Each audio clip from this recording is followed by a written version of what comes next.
Habakkuk 2 tables Bible స్టడీలో ఇది 5వ ప్రజెంటేషన్. అర్ధరాత్రి కేక వర్తమానము మనము చదువుకుంటున్నాము. అర్ధరాత్రి కేక వర్తమానములో ఇది 4వ భాగము. ప్రార్థన చేసుకుని వాక్యాన్ని మనం ప్రారంభిద్దాం.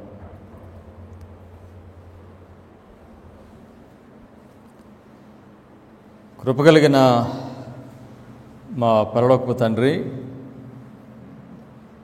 వాక్యాన్ని మీరు మాకు అనుగ్రహించి భవిష్యత్తులో ఏమి జరగబోతుందో ముందుగానే మాకు ప్రవచనాల ద్వారా చాలా స్పష్టంగా బయలుపరిచారు. ప్రవచనాలను మేము అర్థం చేసుకున్నప్పుడు మేము ఈ ప్రవచన కాలంలో ఎక్కడ ఉన్నాము, మీ రాకడకు ఎంత సమీపంలో ఉన్నామో మాకు అర్థమవుతుంది. ఈ సమయంలో హబక్కుక్ 2 టేబుల్స్ మేము చదువుకుంటున్నాం. అర్ధరాత్రి కేక వర్తమానము అడ్వెంటిస్ట్ సంఘమునకు ఇది చాలా ప్రాముఖ్యమైన వర్తమానము. ఈ సమయంలో వాక్యాన్ని నేను బోధిస్తుండగా ఇది మీకు మహిమకరంగాను, వాక్యాన్ని వినుచున్న వారికి ఇది దీవెనకరంగా ఉండినట్లుగా నన్ను మీ ఆత్మతో అభిషేకించి నన్ను మీకు మహిమకరంగా వాడుకోనమని యేసుక్రీస్తు నామములో ప్రార్థన చేయుచున్నాం తండ్రి, ఆమేన్.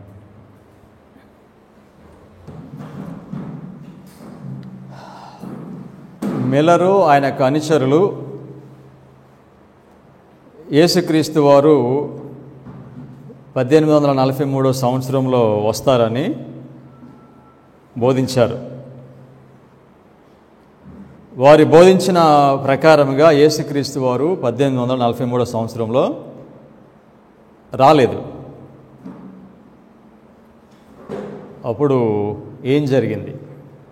యేసుక్రీస్తు వారు ఊహించిన విధంగా రానప్పుడు వారు మరలా వెనుకకు వెళ్ళి వారు చదివిన ప్రవచనాలను మరలా ఇంకా పరిశీలనగా చదవటము ప్రారంభించారు. ఈ విధంగా వారికి నిరాశ కలిగినప్పుడు దాదాపుగా 150,000 మంది వెనక్కి వెళ్ళిపోయారు. 50,000 మంది మాత్రమే మిగిలారు. అందులో విశ్వాసం కలిగిన వారు మళ్ళా లేఖనం దగ్గరికి వెళ్ళారు. తీసి వాటిని వారు చదివారు. ఆ లేఖనములు చదివిన తర్వాత వారికి ఏమర్థమైందంటే, మనము ఊహించిన విధముగా, మనము ప్రకటించిన విధముగా యేసుక్రీస్తు వారు రారు, అప్పుడు మనము ఎదురు చూడాలి అని వారికి అర్థమైంది. హబక్కుక్ 2వ అధ్యాయము 2-3 వచనములు. యెహోవా నాకిలాగు సెలవిచ్చెను, చదువువాడు పరుగెత్తుచు చదువ వీలగునట్లు నీవు ఆ దర్శన విషయమును పలక మీద స్పష్టముగా వ్రాయము. పలక మీద ఏమి రాయాలి? దర్శన విషయము అంటే దానియేలు ప్రకటన గ్రంథంలో ఉన్న ప్రవచనాలు చార్ట్స్ మీద రాయమని చెప్పాడు. ఆ దర్శన విషయము నిర్ణయ కాలమున జరుగును, సమాప్తమగుటకై ఆతురపడుచున్నది, అది తప్పక నెరవేరును, అది ఆలస్యముగా వచ్చినను దాని కొరకు కనిపెట్టుము. ఇది స్ట్రైకింగ్ అన్నమాట. అంతకుముందు వారు ప్రవచనాలు చదివినప్పుడు ఇది గమనించలేదు వాళ్ళు. అది ఆలస్యముగా వచ్చినను అంటే యేసుక్రీస్తు వారు వస్తారని వారు నమ్మి బోధించారు. అయితే వారు మరలా వెనక్కి వెళ్ళి చదువుతూ ఉన్నప్పుడు అర్థమైంది, అది ఆలస్యముగా వచ్చినను, ఆ దర్శనము మీరు అనుకున్న సమయంలో నెరవేరదు, అది ఆలస్యము అవుతుంది. ఓకే, అది ఆలస్యముగా వచ్చినను దాని కొరకు కనిపెట్టము, అది తప్పక జరుగును, జాగు చేయక వచ్చును. అయితే మనం వస్తారని ఎదురు చూసాము. యేసుక్రీస్తు వారు రాలేదు. సో కనుక ఆయన రారు అని ఆలస్యం చేస్తారని వాక్యం ద్వారా అర్థమైంది. తర్వాత అయితే తప్పనిసరిగా ఆయన వస్తారు. సో కనుక అది తప్పక జరుగును, జాగు చేయక వచ్చును. వాళ్ళకి అర్థమైంది. ఓకే, అదే ప్రవచనంలో మేము ఈ విధంగా ఎదురు చూస్తాము ఆయన రాకడ కొరకు, ఆయన రాడు అని ఈ లేఖనం స్పష్టంగా తెలియచేస్తుంది. Great controversy, page 392. The publication of this chart was regarded as a fulfillment of the command given by Habakkuk. No one, however, then noticed that an apparent delay in the accomplishment of the vision, a tarrying time, ఎవరు గమనించలేదంట. Okay, missus white reconfirm చేస్తున్నారు దీన్ని, పరిశుద్ధ గ్రంథంలో నుంచే కాకుండా align white కూడా okay చూస్తున్నారు. Notice that an apparent delay in the accomplishment of the vision, a tarrying time is presented in the same prophecy. Tarrying time, tarrying అంటే ఏంటి తెలుగులో? tarrying అంటే ఆలస్యం చేయటం అనమాట. అనుకున్న సమయానికి రాకపోతే ఎదురు చూస్తాం కదా, వేచి ఉండే టైము, వేచి ఉండే టైము. ఈ వేచి ఉండే టైం ఎక్కడుంది? అదే ప్రవచనంలో ఉంది. ఓకేనా? tarrying time is presented in the same prophecy after the disappointment. This scripture appeared very significant. అంతకుముందు అర్థం కాలేదు వీళ్ళకి నిరాశ కలిగిన తరువాత హబక్కూకు 2వ అధ్యాయము 2-3 వచనాలు బాగా అర్థమైంది. 1843లో వస్తామని మేము బోధించాము, అయితే ఆయన రారు, ఆలస్యం చేస్తారు అని అర్థమైంది వాళ్ళకి. ఓకేనా? The vision is set for an appointed time, but at the end it shall speak, not lie. Though it tarry, wait for it, because it will surely come, it will not tarry. So కనుక ఈ యొక్క దర్శనం అబద్ధం కాదంట. హబక్కూకు 2వ అధ్యాయంలో ఉన్న ఆ దర్శనం అబద్ధం కాదు, అది తప్పనిసరిగా జరుగుద్ది. అయితే మీరు జరుగుద్దని అనుకున్నారు కానీ అది జరగలేదు. సో ఈ విధంగా వీడి విధంగా యేసుక్రీస్తు వస్తారని బోధిస్తారు, అది జరగదు అని వాక్యంలోనే ఉంది. కానీ వాళ్ళకి మొదటి చదివినప్పుడు అర్థం కాలేదు, కానీ ఎప్పుడు అర్థమైంది? వీళ్ళకి నిరాశ కలిగిన తర్వాత వెనక్కి వెళ్ళి చదివితే వాళ్ళకి అర్థమైంది. సో కనుక యేసుక్రీస్తు వారు 1843లో రారు, తర్వాత ముందు కాలంలో ఆయన వస్తారు. కనుక ఆయన కొరకు మీరు ఎదురు చూస్తూనే ఉండండి. దీనిలో అన్నారు, though it tarry, wait for it. So అయిపోయింది కదా అని వెనక్కి వెళ్ళిపోవద్దు. కానీ చాలామంది ఏం చేశారు? యేసుక్రీస్తు వారు 1843లో రాకపోతే అందరూ వెనక్కి వెళ్ళిపోయారు. కానీ కొంతమంది మాత్రం ఏం చేశారు? అలా నిలబడి వేచి ఉన్నారు. అంటే వారు ఏం కనుగొన్నారో మనం చూద్దాం. ఇది హబక్కూకు 2వ అధ్యాయం 2-3 వచనంలోనే కాదు, మత్తయి సువార్త 25వ అధ్యాయం 5-6 వాక్యాల్లో కూడా ఉంది. ఓకే, మత్తయి సువార్త 25:5-6. పెండ్లు కుమారుడు ఆలస్యము చేయగా, చూసారు ఎంత స్పష్టంగా ఉందన్నది? పెండ్లు కుమారుడు ఆలస్యం చేయగా, వాళ్ళు పెండ్లు కుమారుడు వచ్చేస్తున్నాడు అనుకుంటున్నారు, కానీ ఆలస్యం చేస్తాడు ఆయన. పెండ్లు కుమారుడు ఆలస్యం చేయగా వారందరూ కునికి నిద్రించిరి. అర్ధరాత్రి వేళ ఎదుగ పెండ్లు కుమారుడు అతను ఎదుర్కొన్న రెండను కేక వినబడెను. సో మరలా వాళ్ళు వెనక్కి వెళ్ళి చదివినప్పుడు పెండ్లు కుమారుడు ఆలస్యం చేశాడు, అనుకున్న విధంగా ఆయన రాలేదు. Okay, early writings page 236. So 2 confirmations అనమాట నేను ఇస్తాను మీకు, పరిశుద్ధ గ్రంథం నుండి తర్వాత ప్రవచన సారము. Early writings page 236, paragraph 1. The hand of the Lord was removed from the figures and the mistake was explained. This mistake ఏంటి తెలుసా అండి మీకు? ఏం మిస్టేక్ ఏంటి? యేసుక్రీస్తు వచ్చేది 43 కాదు 44. Okay, mistake was explained. They saw that the prophetic periods ప్రవచన కాలంలో prophetic periods reached to 1844 and that the same evidence which they had presented to show that the prophetic periods closed in 1843 proved that they would terminate in 1844. Light from the word of God shone upon their position and they discovered a tarrying time. వారు వెనక్కి వెళ్ళి మరలా ఈ యొక్క ప్రవచనాలు చదివినప్పుడు వాళ్ళు ఏమి కనుగొన్నారు? వాళ్ళు they discovered A tarrying time. tarrying time అంటే వేచి ఉండే సమయాన్ని వారు కనుగొన్నారు. ఓకే, సో నేను ఇదంతా అయిపోయిన తర్వాత మధ్యలో ఎగ్జామ్స్ పెడతాను మీకు నేను. ఓకే, నిజంగా literally I give you test. Okay, so ఇప్పుడు వీళ్ళు ఏం కనుగొన్నారు? ఆయన రాడు, సో ఆయన కొరకు మనము వేచి ఉండాలి. దీన్ని ఏమన్నారు? tarrying time.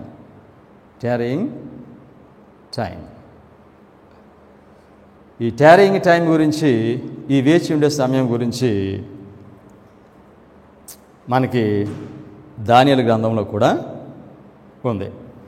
సో మీ జ్ఞాపకం ఉంటే చెప్పండి. 1843లో యేసుక్రీస్తు వారు వస్తారని బోధించడానికి వారు ఏ ప్రవచనాలు తీసుకున్నారు? 3 ప్రవచనాలు తీసుకున్నారు అని చెప్పాను. ఆ 3 ప్రవచనాలు ఏంటి? ఓకే,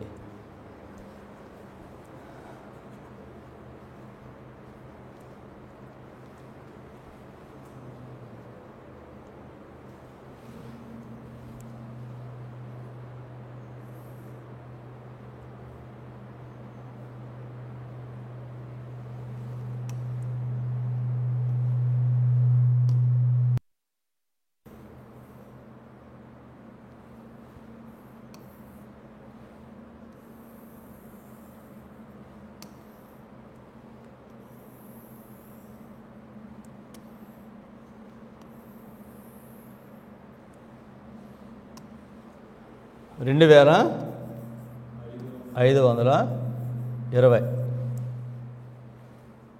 2300 13:35.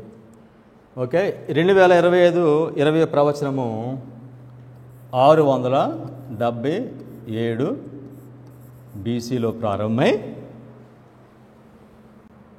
1844 ADలో ముగిసింది. 2300 ప్రవచనము 457 BCలో ప్రారంభమై ఇప్పుడు ముగిసింది 1844 AD. తర్వాత 1335 ఇప్పుడు ప్రారంభమైంది. 508 ADలో ప్రారంభమై 1843లో ముగిసింది. ఓకే, వాళ్ళు ఈ 3 ప్రవచనాలు ఉపయోగించారు. 2520 ప్రవచనము 1844 వరకు ఎక్స్టెండ్ అయింది. కానీ ముందేమనుకున్నారు వాళ్ళందరూ? ఈ 3 ప్రవచనాలు ఎక్కడ ఎండ్ అవుతున్నాయి అనుకున్నారు? 43 అనుకున్నారు. కానీ వీళ్ళు నిరాశ చెందిన తర్వాత వాళ్ళు వెళ్ళారు కదా, వెనక్కి వెళ్ళి చదివినప్పుడు అర్థమైంది 2520 ప్రవచనం 1844లో ఎండ్ అయింది. 2300 ప్రవచనం 1844లో ఎండ్ అయింది. కానీ 1335 ప్రవచనం మాత్రం 1843లో ఎండ్ అయింది. ఓకే, సో కనుక ఇప్పుడు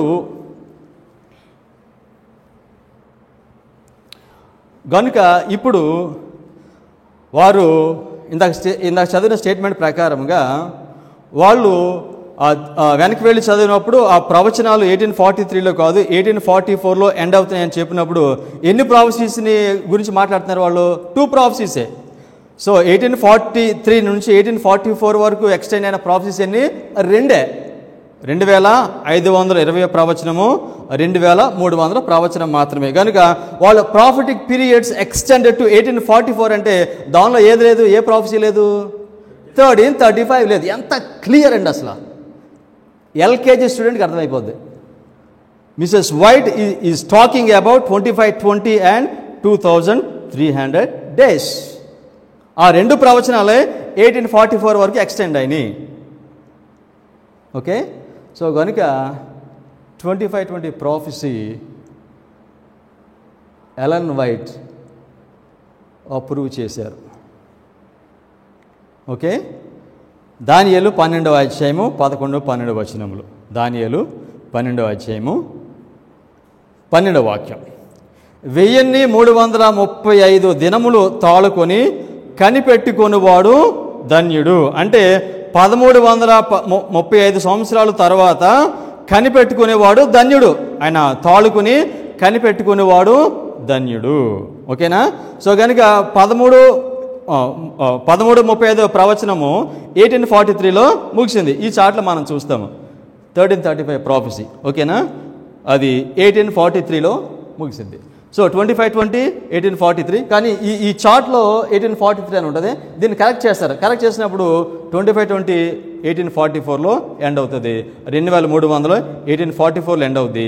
కానీ 1335 మాత్రము 1843లోనే ఎండ్ అవుద్ది. సో అక్కడికి వెళ్ళి అక్కడి నుంచి వేచి ఉండేవాడు ధన్యుడు అని చెప్పాడు. ఓకేనా? సో ఈ మధ్యకాలంలో దానియేలు గ్రంథం పైన కామెంట్ రాసిన వారు ఓకే 1335 ప్రాఫెసీ దగ్గరికి వచ్చినప్పుడు వాళ్ళు ఏం రాశారు తెలుసా? దీని గురించి మనకి ఇంకా అవగాహన రాలేదు, భవిష్యత్తులో మనకి అవగాహన వస్తుందని. ఎంత విచారం అండి. 1840స్లోనే మన పైనియర్స్కి దేవుడు పరిపూర్ణమైన జ్ఞానము ఈ ప్రవచనాల మీద ఇస్తే, ఇప్పుడు స్కాలర్స్ అంటున్నారు 1335 మీద అంటే ఇంకా అవగాహన రాలేదంట. ఆ రీజన్ ఏంటి చెప్పండి, ఎందుకు అవగాహన రాలేదంట తెలుసు వాళ్ళు? రీజన్ ఏంటి తెలుసా? ఈ 2 చార్ట్స్ని పక్కన పెట్టారు. ఇది ఎలా అనిపిస్తుంది అంటే, నాకు ఈ విధంగా చెప్పినప్పుడు ఎలా అనిపిస్తుంది అంటే, 30 years నుంచి ఒక అడ్వెంటిస్ట్ పాస్టర్ గారు సేవ చేస్తున్నాడు. ఒకరోజు ఉదయం లేచి చాలా సీరియస్గా చదువుకుంటున్నాడు. కొడుకు దాన్ని గమనించాడు. అంటాడు, నాన్న ఏంటి ఎంత సీరియస్గా చదువుతున్నావు నువ్వు అంటే, ఆయన అన్నాడు, పాస్టర్ గారు 25 years నుంచి పాస్టర్గా పనిచేస్తూ, నిన్న కొంతమంది వచ్చి నాతో ఆర్గ్యూ చేశారు ఆదివారం శనివారం గురించి. సో కనుక రీసెర్చ్ చేస్తున్నాను ఏది కరెక్ట్ అని తెలుసుకోవడానికి. నేను రీసెర్చ్ చేస్తున్నాను ఏది కరెక్టో తెలుసుకోవడానికి. ఇప్పుడు 35-30 ఇది ఇంకా మన భవిష్యత్తులో అవగాహన రావాలని అన్నారంటే, pioneer understanding of the prophecies మనం మర్చిపోయామండి. దానియేలు 12:12 13:35 ప్రవచనం గురించి మాట్లాడుతుంది. అక్కడికి వచ్చిన తర్వాత వేచి ఉండేవాడు ధన్యుడు. ఓకే, యెషయా 30:18 యెషయా 30:18 కావున మీ యందు దయ చూపవలనని యెహోవా ఆలస్యము చేయుచున్నాడు. మీరు గమనించాలి, ఈ విధంగా వీళ్ళు ఎదురు చూస్తారు, యేసుక్రీస్తు వారు రారు, అప్పుడు వారు వేచి ఉండే సమయంలో ఉంటారని పరిశుద్ధ గ్రంథంలో చాలా స్థలాల్లో ఉందండి. ఇది ఒక స్థలంలో కాదు. సో మనం ఎక్కడ చూస్తున్నాం దీన్ని? హబక్కూకులో చూసామా, తర్వాత దానియేలు 12 అధ్యాయాలు చూసామా, మత్తయి సువార్త 25 అధ్యాయాలు చూసామా, ఇప్పుడు ఎక్కడ చూస్తున్నాము? యెషయాలో చూస్తున్నాము. బైబిల్ అంతా ఉంది. ఓకే, కావున మీ యందు దయ చూపవలనని యెహోవా ఆలస్యం చేయుచున్నాడు, మిమ్మును కరుణింపవలనని ఆయన నిలబడి ఉన్నాడు. ఆలస్యం చేశాడు, ఆయన నిలబడి ఉన్నాడు. యెహోవా న్యాయము తీర్చు దేవుడు, ఆయన నిమిత్తము కనిపెట్టుకున్న వారందరూ ధన్యులు. అంటే ఏమని తెలియచేస్తుంది వాక్యం మనకంటే, 1843లో యేసుక్రీస్తు వారు వస్తారని ఎదురు చూసిన వారు నిరాశ చెందిన తర్వాత వెనక వెళ్ళిపోకుండా వాళ్ళు అలాగే ఉండి కనుక కనిపెట్టుకుని ఉంటే వారు ధన్యులు. కానీ చాలామంది వెళ్ళిపోయారు, కొద్దిమంది మాత్రమే ఉన్నారు. ఈ మాటలన్నీ ఎందుకు చెప్తున్నాను తెలుసండి మీకు నేను? ఇది ఎందుకు మనం ఎప్పుడో జరిగింది, మనం ఎందుకు నేర్చుకోవాలి తెలుసండి మనం? ఇది కారణం ఏంటి చెంచయ్య గారు? ఏంటి కారణం? ఎందుకు చదువుకోవాలి దీన్ని మనం? మరలా అదే అనుభవము అడ్వెంటిస్ట్ వారికి జరుగుతుంది. సో అందుచేత మిల్లర్ రైట్ కాలంలో అది ఏ విధంగా 10 మంది కన్యకల ఉపమానం నెరవేరిందో, మరలా అదే చివరిలో ఇంకొకసారి నెరవేరుతుంది, అక్షరాల నెరవేరుతుంది. అందుచేత దీనిని మనము చదువుకోవాలి. ఓకే, సో కనుక ఇప్పుడు 1843 తర్వాత వారు నిరాశ చెందిన తర్వాత వెనక్కి వెళ్ళి వాళ్ళు వాక్యం చదివినప్పుడు వాళ్ళకి అర్థమైంది, మనము వేచి ఉండవలసిన సమయంలో ఉన్నాము, టారియింగ్ టైంలో ఉన్నాము. ఈ వేచి ఉండే సమయంలో ఈ విధంగా వేచి ఉండేవాడు అంటే ధన్యుడు అంట. ఎందుకు ధన్యుడు? కారణం ఏంటి?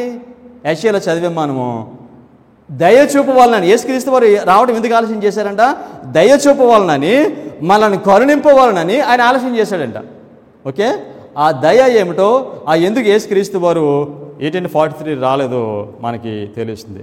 ఈ వేచి ఉండే సమయంలో ఏం జరుగుతుందనంటే, దేవుడు అర్ధరాత్రి కేక వర్తమానాన్ని ఇస్తాడు. ఏం కేక ఇస్తాడు? అర్ధరాత్రి కేక వర్తమానాన్ని ఇస్తాడు.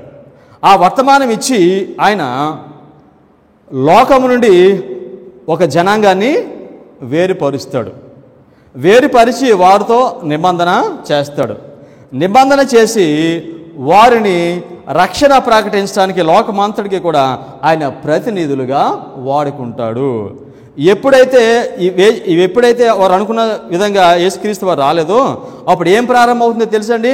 వేచి ఉండే సమయం ప్రారంభమవుతుంది, టారియింగ్ టైం ప్రారంభమవుతుంది. ఇప్పుడు ఈ 10 మంది కన్యకల ఉపమానము ఒకసారి జరిగింది, మరలా జరుగుద్ది అని మనం నేర్చుకున్నాము. ఇప్పుడు జరుగుతుంది, ఇప్పుడు అది నెరవేరుతుంది. సో కనుక ఈ నెరవేర్పులో మనం ఎక్కడున్నాం తెలుసు? మనం ఇప్పుడు ఈ టారియింగ్ టైంలో ఉన్నాము, వేచి ఉండే సమయం మనము ఉన్నాము. సో కనుక వేచి ఉండే సమయంలో ఏం జరుగుద్ది? దేవుడు ఒక వర్తమానాన్ని ఇస్తాడు. ఆ వర్తమానం ద్వారా ఆ దేవుడు ఆ ప్రజలను వేరుపరుచుకుంటాడు, వారితో నిబంధన చేస్తాడు. ఆయన ఒక జనాంగం ఏర్పాటు చేసుకుని లోకమంతటికి కూడా సువార్తను ప్రకటిస్తాడు. సో కనుక మిల్లర్ రైట్ కాలంలో దేవుడు ఇదే విధంగా చేశాడు. వారికి ఒక అర్ధరాత్రికేక వర్తమానం ఇచ్చాడు.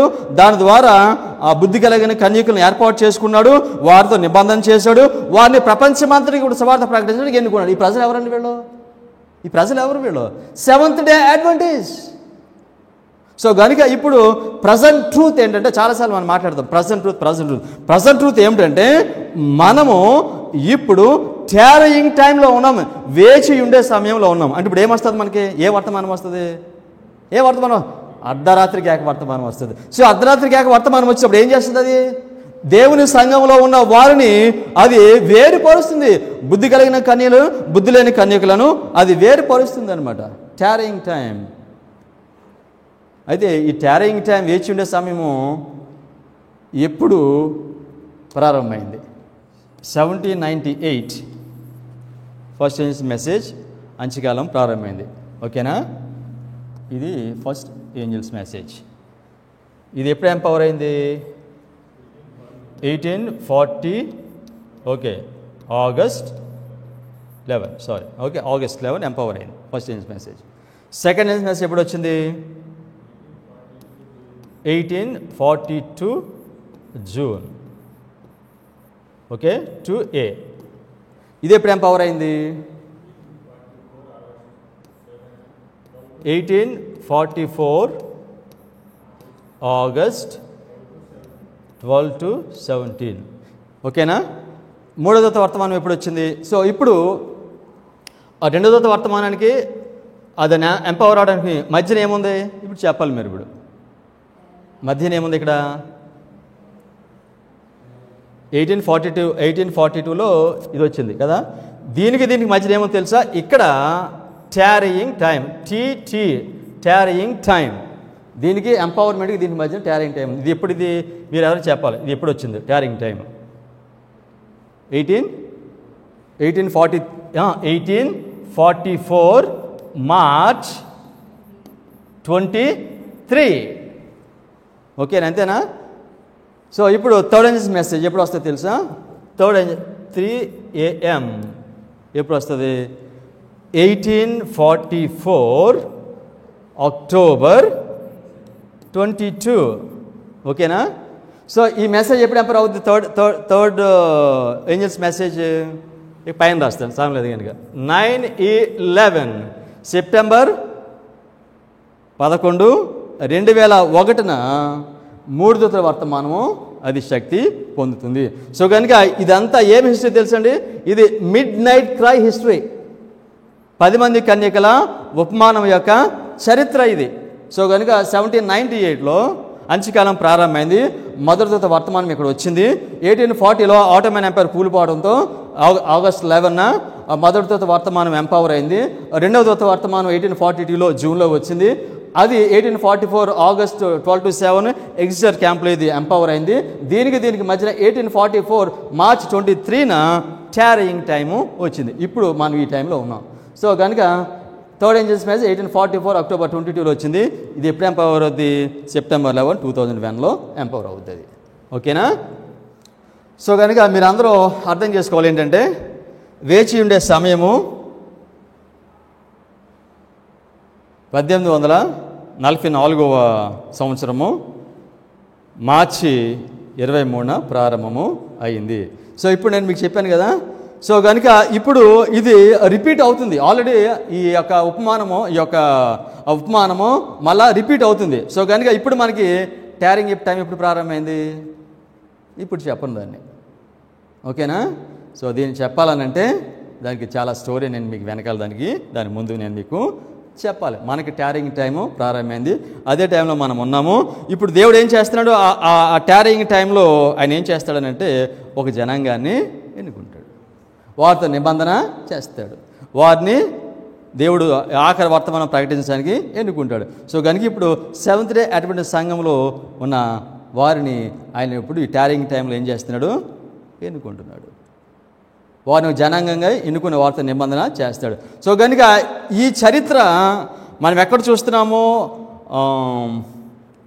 మత్తయి సువార్త 25 అధ్యాయంలో చూసాము. అక్కడ మాత్రమే కాదు, ఇది పాత నిబంధన గ్రంథంలో చాలా స్థలాల్లో ఇది ఉంది. అందుకే మీకు చెప్పాను నేను, యేసుక్రీస్తు వారు అంతంలో జరగబోయేది ఎక్కడి నుంచి చెప్తారని చెప్పాను, మొదటి నుంచి చెప్తారు ఆయన. సో కనుక ఈ యొక్క అర్ధరాత్రి కేక వర్తమానం అనేది మనము మత్తయి సువార్తలో చూస్తాం. మనం యేసుక్రీస్తు వారు రాకపోతే ఏది చూడాలనేది మనం అక్కడే చూస్తున్నాం, కానీ అది ముందు నుంచే ఉంది. అది ఓకే, ముందు నుంచి యేసుక్రీస్తు వారు దాని గురించి చెప్తున్నారు. యాకోబు అనుభవంలో దీనిని మనము చూస్తాము. యాకోబు అనుభవంలో దీన్ని మనము చూస్తాం. యాకోబు దేనికి సూచనగా ఉన్నాడంటే, యాకోబు ఎండ్ ఆఫ్ ద వరల్డ్, లోక అంతమునకు యాకోబు సూచనగా ఉన్నాడు. ఇంకా యాకోబు దేనికి సూచనగా ఉన్నాడంటే, ఆయన సంఘమునకు సూచనగా ఉన్నాడు. యాకోబు ఇంకా ఎవరికి సూచనగా ఉన్నాడంటే 144,000 మందికి సూచనగా ఉన్నాడు. అది మనకి పాత నిబంధన గ్రంథంలో దేవుని సంఘం ఎవరు? 12 మంది సంతానం, ఆయన సంతానం, ఆయన సంఘము. యేసుక్రీస్తు వారు ఎంతమందిని ఆయన సేవ చేయడానికి ఎన్నుకున్నాడు? శిష్యులు ఎంతమంది? 12 మంది. 144,000 మంది వీళ్ళు ఎవరో? 12 గోత్రాలు. 12 × 12,000, 144,000. సో కనుక ఈ యాకోబు దేనికి సూచనగా ఉన్నాడు తెలుసా? చివరి కాలం నాకు అంత్యకాలం నాకు సూచనగా ఉన్నాడు, అంత్యకాల సంఘం నాకు సూచనగా ఉన్నాడు. ఈయన 144,000 మందికి సూచనగా ఉన్నాడు. మిల్లరైట్ హిస్టరీ కానీ సూచనగా ఉన్నాడు. సో యేసుక్రీస్తు వారు ఎప్పటి నుంచి మాట్లాడుతున్నారు చూసారు ఆయన దేని గురించి? మత్తయి సువార్త 25 అధ్యాయం కాదు, ముందు నుంచి మాట్లాడుతున్నారు ఆయన. సో యాకోబు గురించి మనం ఒక వాక్యం చదువుదాము. ఇర్మియా 30వ అధ్యాయం 7వ వాక్యం. ఇర్మియా 30వ అధ్యాయం 7వ వాక్యం. అయ్యో ఎంత భయంకరమైన దినము, ఆ దినము మరి ఒకటి రాదు, అది యాకోబు సంతతి వారికి ఆపత్తు తెచ్చే దినము, అయినను వారు దానిలో పడకుండా రక్షింపబడుదురు. ఈ వాక్యం దేని గురించి మాట్లాడుతుంది? ఈ వాక్యం దేని గురించి మాట్లాడుతుందంటే, కృపకాలం ముగిసిపోయిన తర్వాత 7 తెగుళ్ళు వస్తాయి చూసారా? 7 తెగుళ్ళలో దేవుని ప్రజలను విశ్రాంతిని గైకునే వారిని చంపడానికి పాపిసి ఒక శాసనం చేస్తుంది. ఆ శాసనంలో వీరందరిని చంపడానికి వస్తారు. దాని గురించి మాట్లాడుతున్నాడు ఇర్మియాలో. మనకు తెలుస్తుంది అసలు ఇది అంత్యకాలంలో ఎప్పుడో 10 తెగుళ్ళు వచ్చిన తర్వాత 7 తెగుళ్ళు రావాలి. ఆ 7 తెగుళ్ళు కాలంలో అప్పుడు ఈ శాసనం చేయబడుతుంది. ఈ శాసనం గురించి ఇర్మియాలో మాట్లాడుతున్నాడు. Early writings 36 paragraph 2. Early writings 36 paragraph 2. A decree went forth to slay the saints, which caused them to cry day and night for deliverance. This was a time of Jacob's trouble. ఎప్పుడు శాసనం చేయబడుతుంది? వీళ్ళందరినీ చంపేమని అంత్యకాలంలో. ఓకేనా? ఈ శ్రమలన్నిటికీ రావడానికి కారణం ఈ సెవెంత్ అడ్వెంటిస్ట్ వారే. వీళ్ళు ఆదివారం శనివారం గాయకుంటున్నారు, ఆయన చంపేమని వస్తుంది. దాని గురించి మాట్లాడుతూ మిసెస్ వైట్ ఎవరిని ఉపయోగించారు? Jacob's time of trouble. So కనుక దేవుడు ఈ వేచి ఉండే సమయంలో ఆయన ఒక వర్తమానాన్ని ఇస్తాడు. ఆ వర్తమానం ద్వారా సపరేట్ చేస్తాడు, వారితో నిబంధన చేస్తాడు, వారితో లోకమునకు సువార్త ప్రకటిస్తాడు. అది ఒకసారి సెవెంత్ అడ్వెంటిస్ట్ వార్త అయిపోయింది. మళ్ళీ చివరిలో మరొకసారి ఆ పని ఆయన చేస్తున్నాడు. ఇప్పుడు ఈ అనుభవాన్ని మనం చదువుదాం. ఆదికాండము 28వ అధ్యాయము 10వ వాక్యం నుండి మనం చదువుదాం. యాకోబు అనుభవంలో మిల్లరైట్ హిస్టరీ ఉంది, ట్యారింగ్ టైము ఉంది. ఓకే, చదువుదాం. ఇప్పుడు యాకోబు బెయేర్షెబా నుండి బయలుదేరి హారాను వైపు వెళ్ళుచు ఒక చోట చేరి ప్రొద్దుకింగునందున అక్కడ ఆ రాత్రి నిలిచిపోయి ట్యారింగ్ టైం నిలిచిపోయాడు ఆయన. ఆ చోటి రాళ్లతో ఒకటి తీసుకొని తనకు తలగడగా చేసుకొని అక్కడ పండుకొనెను. మనకుందా దీనిలో? యేసుక్రీస్తు వారు నిలిచిపోవడం, 10 మంది కన్యక కుటుంబాలలో తర్వాత పండుకోవడం ఉందా? వాడు ఆయన రాకపోతే నిద్రపోయారు కదా. అప్పుడు అతడు ఒక కలకాయనను, విజన్ ఉందా దానిలోనూ? ఓకే, విజన్ ఉంది. ఓకే, కలకాయనను అందులో ఒక నిచ్చెన భూమి మీద నిలబడి ఉండెను, దాని కొన ఆకాశం నంటెను, దాని మీద దేవుని దూతలు ఎక్కుచు దిగుచుండిరి. మరియు యెహోవా దానికి పైగా నిలిచి, నేను నీ తండ్రి అయిన అబ్రహాము దేవుడను ఇస్సాకు దేవుడనైనా యెహోవాను. సో కనుక ఒక నిచ్చెన చూశాడు. ఆ నిచ్చెన పైన యెహోవా ఉన్నాడు. ఆ నిచ్చెన పైన దేవదూతలు ఎక్కుచు దిగుచు ఉన్నారు. ఈ విధంగా ఎక్కుచు దిగుచు ఉంటే, నేను ఇస్సాకు దేవుడను యాకోబు దేవుడనని ఆయన, ఇస్సాకు దేవుడను అబ్రహాము దేవుడనని ఆయన ఎవరితో చెప్తున్నాడు? యాకోబుతో చెప్తున్నాడు. తర్వాత, నీవు పండుకొని ఉన్న ఈ భూమిని నీకును నీ సంతానమునకును ఇచ్చేదను. నీ సంతానము భూమి మీద లెక్కకు ఇసుకరేణి వలె నగును. నీవు పడమటి తట్టును తూర్పు తట్టును ఉత్తరపు తట్టును దక్షిణపు తట్టును వ్యాపించదవు. మొత్తం అంతా వ్యాపిస్తావంట. మొత్తం అంతా వ్యాపించిన సంఘం ఏంటి ప్రపంచంలో? మొత్తం అంతా వ్యాపించిన సంఘం. యాకోబుతో అంటున్నాడు. యాకోబుతో ఏమంటున్నాడు? నువ్వు మొత్తం అంతా ఏ మూలకెళ్ళి ఉంటావంట. నువ్వు ఏ మూలకెళ్ళి ఉండేది ఎవరండి? అడ్వెంటిస్ట్ వారు. ఓకే, యాకోబు ఎవరికి సూచనగా ఉన్నాడు? దేవుని సంఘమునకు సూచనగా ఉన్నాడు. ఏ విధంగా నిన్ను ఆశీర్వదిస్తానని చెప్తున్నాడు. భూమి యొక్క వంశములన్నీ నీ మూలముగా నీ సంతానము మూలముగాను ఆశీర్వదించబడును. లోకమంతటికి ఆశీర్వాదంగా చివరి అంత్యకాలం ఎవరు ఉండిపోతారో తెలుసండి? అడ్వెంటిస్ట్ వారు ఉండబోదా. ఇదిగో నేను నీకు తోడై ఉండి నీవు వెళ్ళు ప్రతి స్థలమందు నిన్ను కాపాడుచు ఈ దేశమునకు నిన్ను మరలా రప్పించేదను. నేను నీతో చెప్పినది నెరవేర్చే వరకు నిన్ను విడువనని చెప్పగా, మరలా అంటున్నాడు, మరలా నిన్ను వెనక్కి తీసుకొని వస్తాను. యాకోబు ఎక్కడికి వెళ్ళిపోతున్నాడు? తండ్రిని మోసం చేసి అన్నని మోసం చేసి ఆయన ఒక రాంగ్ వేలో వెళ్ళిపోతున్నాడు ఆయన. ఓకేనా? వెళ్ళిపోతుంటే అంటున్నాడు, మళ్ళీ నేను వెనక్కి తెస్తానంటే అర్థం ఏంటి తెలుసండి? మళ్ళీ నేను వెనక్కి నేను I get back to the world paths. నువ్వు ఆ మార్గాన్ని, సరైన మార్గాన్ని విడిచిపెట్టి నువ్వు వెళ్ళిపోతున్నావో నేను మళ్ళీ వెనక్కి తెస్తానని చెప్తున్నాడు. యాకోబు నిద్ర లేచాను అర్థం. యాకోబు నిద్ర తెలిసి నిశ్చయంగా యెహోవా ఈ స్థలమందు ఉన్నాడు, అది నాకు తెలియకపోయిన అనుకుని భయపడి, ఈ స్థలం ఎంతో భయంకరము, ఇది దేవుని మందిరమే కానీ వేరొకటి కాదు. యాకోబు అనుభవంలో ఏముంది? దేవుని యొక్క మందిరము ఉన్నది. వింటున్నారు? అర్థమవుతుంది మీకు? యాకోబు అనుభవంలో దేవుని యొక్క మందిరం ఉంది. 10 మంది కన్యకుల ఉపమానంలో అది నెరవేర్పులో ఏమొచ్చింది? ఆఖరికి దేవుని యొక్క మందిరము వచ్చింది. ఓకే, తర్వాత ఆదికాండం 28:19. మరియు అతడు ఆ స్థలమునకు బేతేలను పేరు పెట్టాను. అయితే మొదట ఆ ఊరి పేరు లూజు. అంతకుముందు ఆ ఊరి పేరు లూజు, కానీ ఆయనకి పేరు పెట్టాడు. ఏమని పెట్టాడు? బెతేల్ అని పెట్టాడు. బెతేల్ అంటే అర్థం ఏంటి? బెత్ అంటే గృహము, ఎల్ అంటే గాడు, అంటే హౌస్ ఆఫ్ గాడ్, దేవుని మందిరం. ఆయన పేరు పెట్టాడు. ఖచ్చితంగా యెరూషలేము దేవాలయం అక్కడే కట్టారంట. ఓకేనా? బెతేలు. సో కనుక మిల్లర్ రైట్స్ వాళ్ళు 1798లో ఆయన దేవుని మందిరం అయ్యారు. వాళ్ళు 1790 అవ్వలేదు వాళ్ళు. ఓకేనా? 1978లో వాళ్ళు ఏంటి? లూజు వాళ్ళు. కానీ 1844లో ఏమయ్యారు? వాళ్ళు బేతేల్ అయ్యారు. అర్థమవుతుందండి మీకు? సో కనుక యాకోబు అంతకుముందు దేవుని సంఘం కాదు. ఆయన వెళ్ళిపోతూ ఉన్నప్పుడు దేవుడు దర్శనమిచ్చి ఆయనతో మాట్లాడన్నాడు, నువ్వు మందిరం అవుతావు అని చెప్పాడు, సంఘం అవుతావని చెప్పాడు. సో కనుక 1798లో మిల్లర్ వాళ్ళ దేవుని సంఘం కాలేదు. 1844లో దేవుడు సంఘాన్ని ఏర్పాటు చేసుకున్నాడు. 1850లో అడ్వెంటిస్ట్ సంఘంతో దేవుడు నిబంధన చేశాడు. ఓకే, సో కనుక మిల్లర్ రైట్ హిస్టరీ, 10 మంది కన్యకుల ఉపమానము, ఈ రెండు ఏం తెలియచేస్తున్నాయి తెలుసండి? దేవుడు ఒక జనాంగాన్ని ఎన్నుకుంటాడు. వర్తమానం ఇచ్చి ఒక జనాంగాన్ని ఎన్నుకుని వారితో నిబంధన చేసి వారిని ఆయన ప్రతినిధులుగా వాడుకుంటాడు. అప్పుడు ఈ దర్శనము చూసిన తర్వాత యాకోబు లేచాడండి నిద్రలో నుంచి. ఓకేనా? 20 అధ్యాయము 20 నుంచి 22 వరకు ఇప్పుడు చూద్దాం మనం. ఓకే, దేవుడు ఆయనతో ఏం చేశాడు? వాగ్దానం చేశాడు. ఇప్పుడు ఏం చేస్తాడు తెలిసినా? తిరిగి ఆయనతో నిబంధన చేస్తాడు. ఓకే, అప్పుడు యాకోబు నేను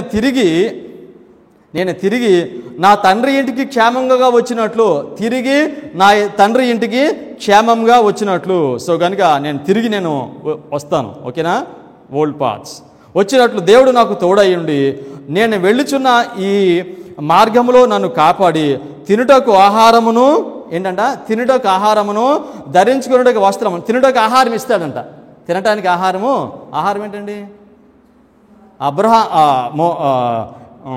యాకోబుకి తినడానికి ఇచ్చే ఆహారం ఏంటో తెలుసా? This 2 charts. తినడానికి ఆహారం. ఇశ్రాయేలీయులకి తినడానికి ఆహారం ఏంటి? మన్నా. వర్డ్ ఆఫ్ గాడ్ ఏంటి? 10 ఆజ్ఞలు. ఓకేనా? సో కనుక అంటున్నాడు, యాకోబు అంటున్నాడు, నువ్వు తినడానికి ఆహారం ఇస్తే, తినడానికి ఆహారము, దీస్ 2 షార్ట్స్, తినడానికి ఆహారం అని నేను ఏది చెప్పినా సరే ఇప్పుడు నేను మీకు ఇది రికార్డులో పెడుతున్నాను, దీని అంతటిని వివరిస్తాను నేను. అందుకనే ఈ ఎన్ని ప్రజెంటేషన్స్ ఉంటాయని చెప్పాను, 100 ప్రజెంటేషన్స్ పైగా ఉంటాయండి. సో కనుక ఇప్పుడు చెప్పేవన్నిటికీ కూడా నేను పూర్తి వివరణ ఇవ్వట్లేదు. సో నేను ఊరికి అలా రికార్డులో పెడుతున్నాను అన్నమాట మీకు.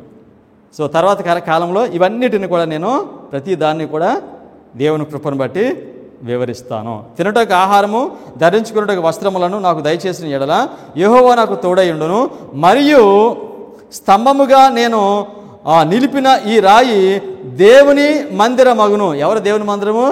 Adventist church. ఓకేనా? సో 10 మంది కన్యకుల్లో అక్కడ మందిరం ఎవరో? గాడ్ చర్చ్, దేవుని సంఘం. సో కనుక ఇప్పుడు ఇక్కడ ఉన్న దాన్ని ఎక్కడ కనెక్ట్ చేస్తాను చూసారా దేవుడు. మరియు నీవు నాకు ఇచ్చు యావత్తులో 10వ వంతు నిశ్చయముగా నీకు చెల్లించదనని మొక్కుకొనెను. సో 10వ భాగము 10వ భాగము ఇస్తాడు. సో కనుక ఇప్పుడు ముందు దేవుడు ఆయనకి వాగ్దానం చేశాడు. ఓకేనా? వాగ్దానం చేస్తే ఇప్పుడు యాకోబు ఏం చేశాడు? ఆయనతో నిబంధన చేశాడు. ఎప్పుడైతే మనిషి దేవునితో నిబంధన చేస్తాడో, ఈ విధంగా కవనెంట్ చేస్తాడో, అతను దేవునితో నిబంధనలోనికి ఆయన ఎంటర్ అవుతున్నాడు. సో ఆ దర్శనంలో చూసిన ఆ నిచ్చెన ఎవరు? Okay, fundamentals of Christian education, page 270. The ladder which Jacob saw in the night vision, the base of it resting upon the earth, and the topmost round reaching unto the highest heavens, God himself above the ladder, and his glory shining upon every round, angels ascending and descending upon this ladder of shining brightness, is the symbol of constant communication kept up between this world and heavenly places. ఈ విధంగా ఆ నిచ్చెన మీద దేవదూతలు ఎక్కుచూ దిగుచూ ఉండటము అది దేనికి సూచనగా ఉంది? ఆ దేవుడు ఈ లోకంలో ఉన్న మనుషులతో ఆయన నిత్యము ఆయన వర్తమానాన్ని ఆయన కమ్యూనికేట్ చేస్తూ ఉన్నాడని చెప్పడానికి అది సూచనగా ఉన్నాడు. కనుక దేవుడు వర్తమానము ఎవరి ద్వారా మనకు పంపిస్తాడు? దీనిలో చెప్పారు, God accomplished his will through the instrumentality of heavenly angels in continual intercourse with humanity. So కనుక దేవునికి వర్తమానం ఇవ్వాల్సి వచ్చినప్పుడు దేవుడు ఎవరిని పంపిస్తున్నాడు? వర్తమానం ఇవ్వడానికి ఎవరిని పంపిస్తున్నాడు? దేవదూతలను ఏంజల్స్ పంపిస్తున్నాడు. సో కనుక దేవుడు దీని ద్వారా చెప్తున్నాడు, నేను మీకు వర్తమానాన్ని ఇస్తాను. సో కనుక యాకోబు టారింగ్ టైంలో ఉన్నాడు, ఆయన వెళ్ళిపోతూ అక్కడ ఆగాడు, వెయిటింగ్ అనమాట. ఆ సమయంలో ఆయనకి దర్శనం వచ్చింది. ఆ దర్శనంలో అంటున్నాడు, నేను నీతో మాట్లాడతాను. నేను యాకోబు అంటే వెళ్ళిపోయేటప్పుడు ఆయనకి ఎక్కువ బాధ కలిగించింది ఏమిటంటే, నేను తండ్రిని విడిచి వెళ్ళిపోతున్నాను, లేకపోతే నా స్థలాన్ని విడిచిపెట్టి వెళ్ళిపోతున్నాను భయం లేదంటే వాళ్ళకి. ఆయన భయం ఏమిటంటే, దేవుడు నాతో మాట్లాడేమో, ఆయనకి నాకు కనెక్షన్ తెగిపోయిందేమో అని ఎక్కువ వేదన పడిపోతున్నాడు. ఆ వేదనలో ఆయన పడుకున్నప్పుడు చెప్తున్నాడు, నేను నీతో మాట్లాడతాను. ఎలా మాట్లాడతాడు? దేవదూతల ద్వారా మాట్లాడతాడు. మీరు చెప్పండి, ఇప్పుడు నాకు ప్రశ్న అడగకుండా ప్రశ్న అడిగితే సమాధానం చెప్పాలి. ఓకే, యాకోబుతో మాట్లాడతాడంట. ఇప్పుడు 10 మంది కన్యకుల ఉపమానంలో ఈ చరిత్రలో ఎవరితో మాట్లాడాడు దేవుడు? దేవదూతల ద్వారా. ఎవరితో మాట్లాడాడండి? విలియం మిల్లర్ ద్వారా మాట్లాడాడు. 25:20 ప్రాఫెసీ ఎవరు చెప్పారు? William Miller. 2300 ప్రవచనం ఎవరు వివరించారు? William Miller. 1335 ప్రవచనం ఎవరు వివరించారు? William Miller. 1290 ప్రవచనం ఎవరు వివరించారు? William Miller. కారణం ఏంటి? దేవదూతలు ఆయనతో మాట్లాడారు. ఆయనకి ఈ చైన్స్, ఈ లింక్స్ అన్నీ కూడా ఇచ్చారు. ఓకేనా? సో కనుక దేవదూతలతో మాట్లాడతాడంట, పంపిస్తాడు. ఓకేనా? విలియం మిల్లర్తో దేవదూతలతో మాట్లాడలేదో చూద్దామా? Only writings page 229 paragraph 1. Early writings page 229 paragraph 1. God sent his angel to move upon the heart of a farmer who had not believed the Bible, to lead him to search the prophecies. Angels of God repeatedly visited the chosen one to guide his mind and open to his understanding prophecies which had been dark to God's people. The commencement of the chain of truth was given to him, and he was led on to search the link after link until he looked with the wonder and admiration upon the word of God. దేవుడు దేవదూతలను రిపీటెడ్గా ఆయన దగ్గరికి పంపించి ఆయనకి ఏమి ఇచ్చాడంట? Understanding of the prophecies which have been dark to God's people so long, చాలా సంవత్సరాల నుంచి ఈ ప్రవచనాలు చీకటిగా ఉన్నవి, వీటన్నిటిని కూడా ఎవరికి ఇచ్చాడు? విలియం మిల్లర్కి ఇచ్చాడండి. విలియం మిల్లర్కి ఇచ్చాడు. సో కనుక ఆ దేవదూతల ద్వారా విలియం మిల్లరుతో దేవుడు మాట్లాడాడు. మనం గుర్తించవలసింది ఏంటి తెలుసండి? ఒకటే, గత బుధవారము వచ్చిన ప్రజెంటేషన్కి యూట్యూబ్లో ఒక ఆయన కామెంట్ పెట్టాడు. ఏమని పెట్టాడంటే, విలియం మిల్లరు ఆయన తప్పుడు బోధకుడు, మీరు ఆయన గురించి బోధించడము అది సరైనది కాదు అని. అప్పుడు నేను ఆయనకి రిప్లై చేశాను, మీరు నాన్ అడ్వెంటిస్ట్ అయి ఉంటే కనుక మీరు చెప్పిన కామెంట్కి అది నాకు పెద్ద ఆశ్చర్యం ఏమి ఉండదండి. మీరు సెవెంత్ అడ్వెంటిస్ట్ అయి ఉంటే కనుక దీన్ని మీరు వాచ్ చేస్తూ ఉండండి, మీకు దేవుడు జ్ఞానం ఇస్తాడు. నాన్ అడ్వెంటిస్ట్ ఏమనుకున్నారంటే, అమెరికా దేశంలో 1843లో జరిగిన దాన్ని చూసుకుని ఒక మనిషి వచ్చాడండి, విలియం మిల్లర్ ఆయన వచ్చాడండి. ఆయన యేసుక్రీస్తు వారు వస్తారని బోధించాడు. ఆయన చెప్పినట్టుగా రాలేదు, ఆయన బుద్ధిహీనుడు, ఆయన జ్ఞానం లేనివాడు, ఆ యేసుక్రీస్తు ఎప్పుడు వస్తాడు ఆయనకే తెలియదని చెప్పాడు అని లోకమంతా కూడా ఆయన ఒక పిచ్చోడాగా మాట్లాడుకున్నారు. ఆయన పిచ్చోడు అంటారా? ఆయన ఏం నెరవేర్చాడు? ఆయన ప్రవచనమును నెరవేర్చాడు. అయితే ఈ వాస్తవము వాళ్ళకి తెలీదు. వాళ్ళు మనం మన్నించవచ్చు. మనం ఎవరో నాన్ అడ్వెంటిస్ట్, ప్రపంచంలో ఉన్న వాళ్ళు అడ్వెంటిస్ట్ కానివారు, విలియం మిల్లరు ఈయన దేవుని సేవకుడు కాదని అబద్ధ బోధకుడు అంటే మనం అర్థం చేసుకోవచ్చు. ఓకే, కానీ దేవుడు ఈ ప్రజలకు ఏమి అనుభవించాడు తెలుసండి? Sweet bitter experience. Sweet bitter experience. తీపిగా ఉంటుంది, తర్వాత అనుభవం చేదైపోతుంది. యేసుక్రీస్తు వారు వస్తారనుకుంటారు, యేసుక్రీస్తు వారు వారు అడ్వెంటిస్ట్ వారికి అందరికీ తెలిసింది. ఇప్పుడు hot topic in Adventist church ఏం తెలుసండి? విలియం మిల్లర్ తప్పుడు బోధకుడు. చర్చ్ మరి ఆధ్యాత్మికంగా పడిపోకపోతే ఎలా ఉంటుందండి? Chain after chain, link after link, every prophecy దూతలు పంపించే రిపీటెడ్గా ఇస్తే ఇప్పుడు అడ్వెంటిస్ట్ వారు నాన్ అడ్వెంటిస్ట్ కంటే అన్యాయంగా మాట్లాడుతున్నారు.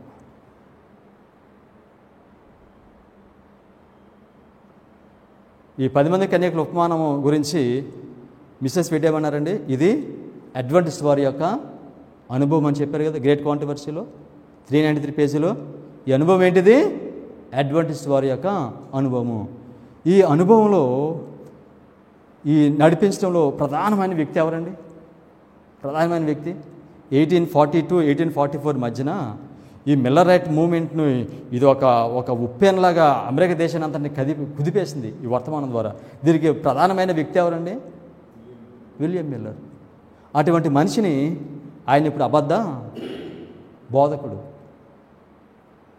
అని చెప్పారు. అంటే ఆ మాట మనం చెప్పామనంటే మనం ఏమి నమ్మట్లేదో తెలుసండి.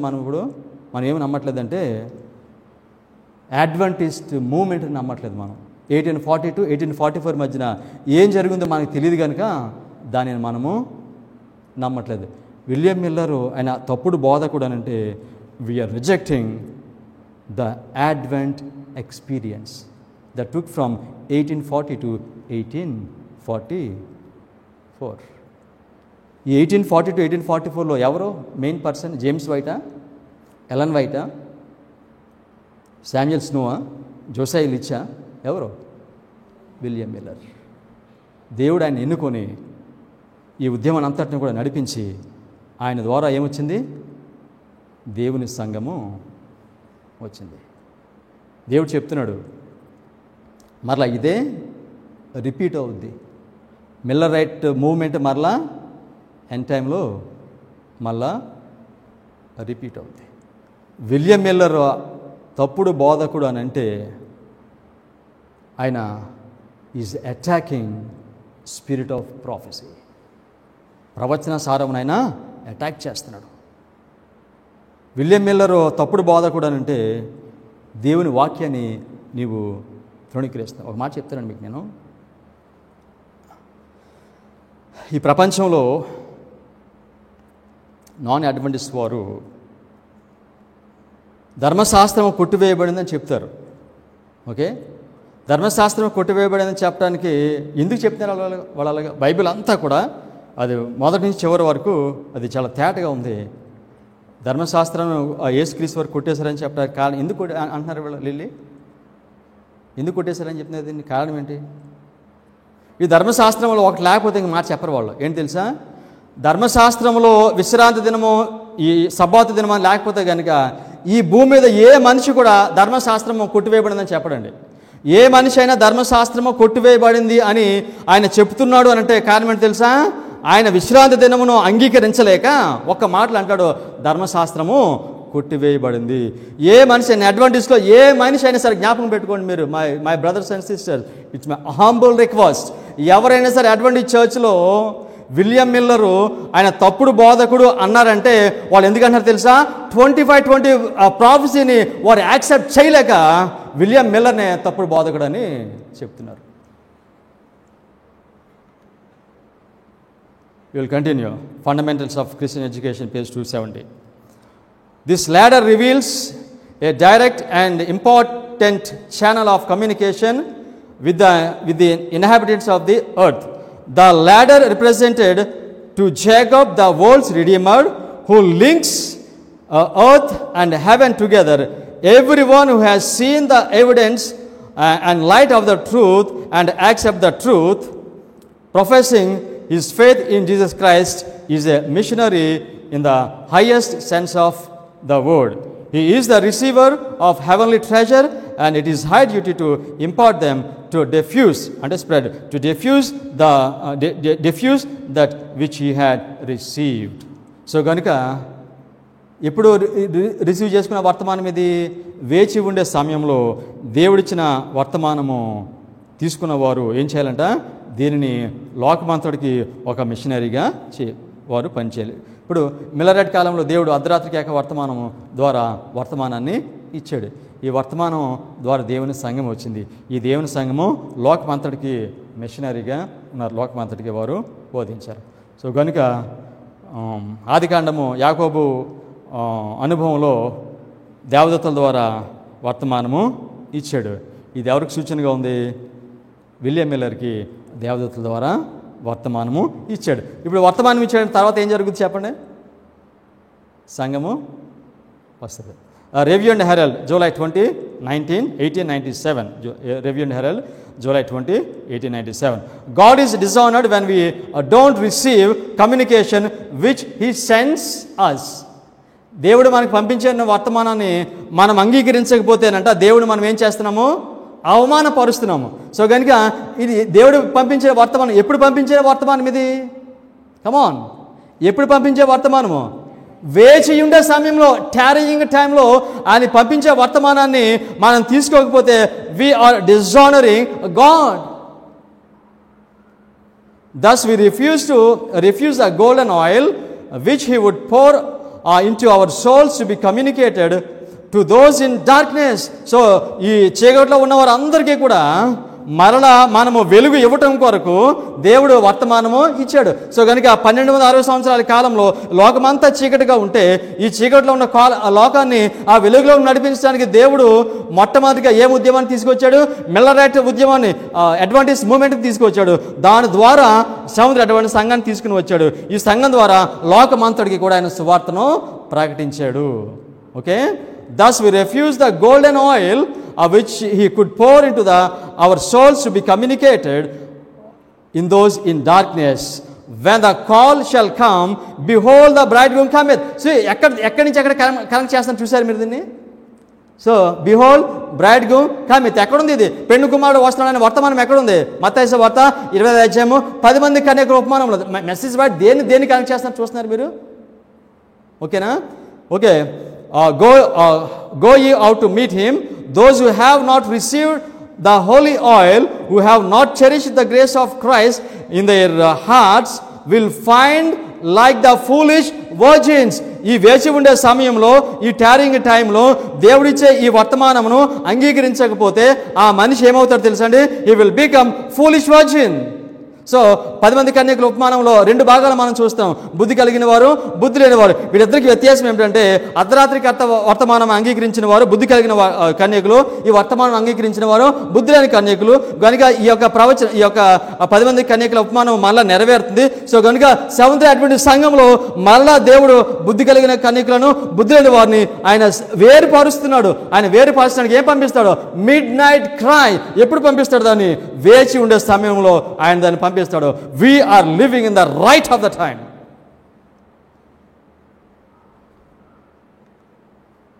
Continuous statement. Through the golden pipes, the golden oil will be communicated to us. Golden oil will be communicated to us, not by might, not by the power, but by my spirit, said the Lord of hosts. By receiving the bright beams of Son of Righteousness, God's children shine as lights in the world. లోకమంతటికి వెలుగుగా ఉంటారంటే వీళ్ళు. లోకమంతటికి కూడా వెలుగుగా ఉంటాడు.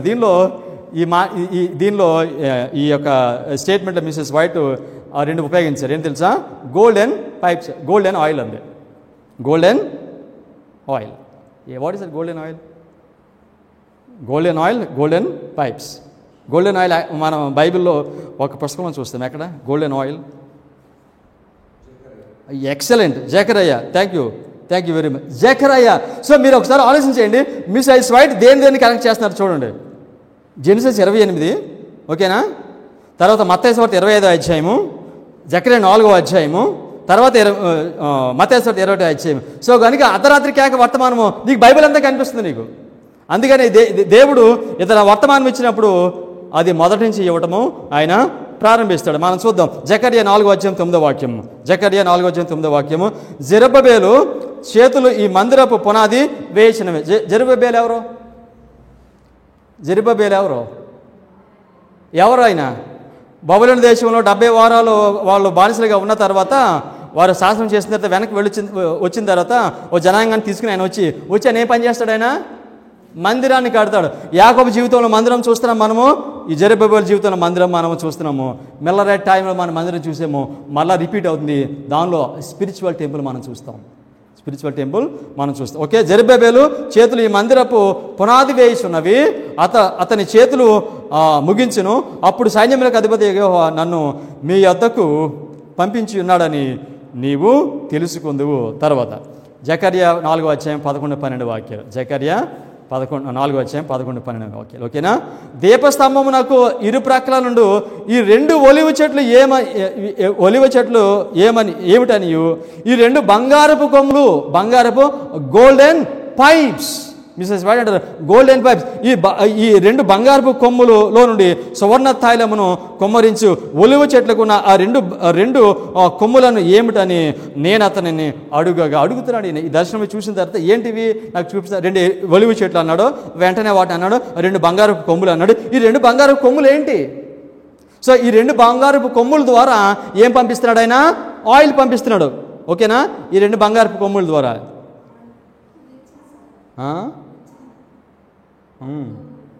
ఆ నిచ్చెనకి 2 కొమ్ములు 2 ఉంటాయి. బంగారపు 2 గోల్డెన్ పైప్స్ అన్నాడు కదా. ఈ 2 ఏంటి? What is 2? The law of God is 2. దేవుడు మనకి అసలు మొత్తం వర్తమానం అంతా మనకి ఎక్కడి నుంచి ఇస్తారు తెలుసా? పరిశుద్ధ గ్రంథం 10 ఆజ్ఞలు అంట. 10 ఆజ్ఞలు వివరిస్తే ఏమొస్తుందండి చెంచయ్య గారు? 10 ఆజ్ఞలు వివరిస్తే ఏమొస్తుంది? దేవుని యొక్క పరిశుద్ధ గ్రంథము వస్తుంది. ఈ గోల్డెన్ పైప్స్ ఏంటి తెలుసండి? పాత నిబంధన గ్రంథంలో ఈ 2 బంగారపు కొమ్ములు ఏమిటంటే ధర్మశాస్త్రము, ప్రవక్తలు. పాత నిబంధన గ్రంథంలో. కొత్త నిబంధన గ్రంథంలో ఈ 2 బంగారపు కొమ్ములు ఏంటి తెలుసండి? పాత నిబంధన, క్రొత్త నిబంధన. ఓకేనా? సో తర్వాత ఇది దేవుడు విలియం మిల్లర్ ద్వారా సంఘాన్ని ఏర్పాటు చేసుకున్న తర్వాత వారికి ఈ 2 కొమ్ములు ఏంటి తెలుసండి? వారికి 2 కొమ్ములు, ఒకటి బైబిలు, ఇంకొకటి ప్రవచన సారము. ఇప్పుడు దేవుడు మరలా ఈ సంఘంలో నుండి ఆయన బుద్ధి కలిగిన కన్యకులను ఆయన సమకూర్చుకుంటున్నాడు ఈ వర్తమానం ద్వారా. వాళ్ళకి ఆ 2 పేపర్లు ఏంటి తెలుసండి? Bible and spirit of prophecy. ఈ 2 కలిస్తే this 2 charts. Bible and spirit of prophecy combine together these 2 charts.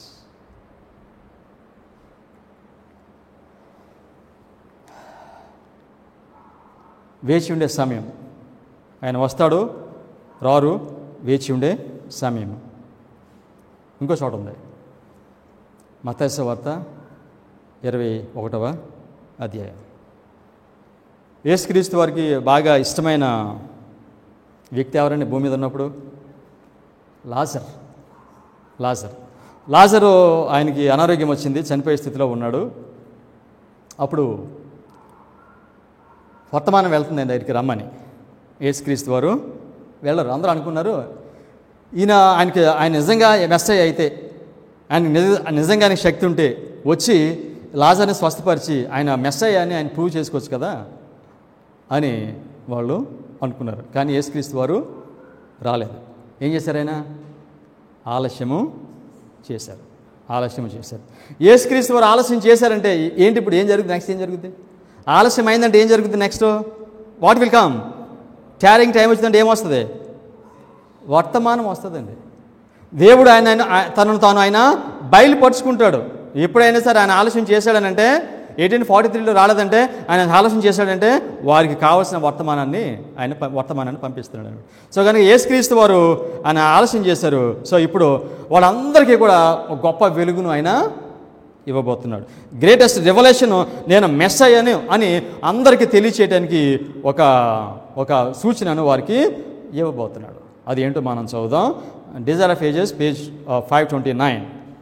In delaying to come to Lazarus, Christ had a purpose of mercy. అంటే యేసుక్రీస్తు వారు రావడంలో ఆయన ఉద్దేశం ఏంటి? దయ చూపించాలనంట. సో కనుక ఇందాక మనము యెషయా 30:8 మనం చదువుకున్నాం కదా. ఏమని? ఆయన ఆలస్యం ఎందుకు చేస్తున్నాడు? ఆయన దయ చూపించవాలని, మీ విషయంలో కరుణ చూపించవాలని ఆయన ఇంకా ఆలస్యం చేస్తున్నాడు. సో కనుక యేసుక్రీస్తు వారు వచ్చి ఆ లాజర్ని చనిపోకుండా కనుక ఆయన్ని కాపాడిసి ఉంటే కనుక ఆయన ప్రజలకు కృపను చూపించాడంట. సో ఒక ఎవిడెన్స్ ఇవ్వబోతున్నాడు వాళ్ళకి. ఎందుకంటే యేసుక్రీస్తు వారు ఎన్ని అద్భుతాలు చేసినా, ఎంత బాధ చేసినా వాళ్ళు అంగీకరించట్లేదు కనుక ఆఖరిగా వీళ్ళకి ఒక హైయెస్ట్ ఎవిడెన్స్ ఇద్దాం. ఏమిటంటే ఒక మనిషి చనిపోయిన తర్వాత 4 రోజుల తర్వాత ఆయన లేపితే అప్పుడు వీళ్ళకి అర్థమవుద్ది నేను మెస్సయ్యను. సో కనుక వారి మీద ఇంకా దయా కనికరం ఉంది కనుక యేసుక్రీస్తు వారు ఆ లాజర్ దగ్గరికి వచ్చి ఆయన బతికించట్లేదు. ఆయన ఎందుకని? వారికి కృప చూపించడానికంట. ఆయన ఒక శక్తి అంతా నేను చూపించి నేనే మెస్సయ్యనని కనుపరచడం కొరకు ఆయన ఆగాడు. ఎందుకు ఆగాడంట?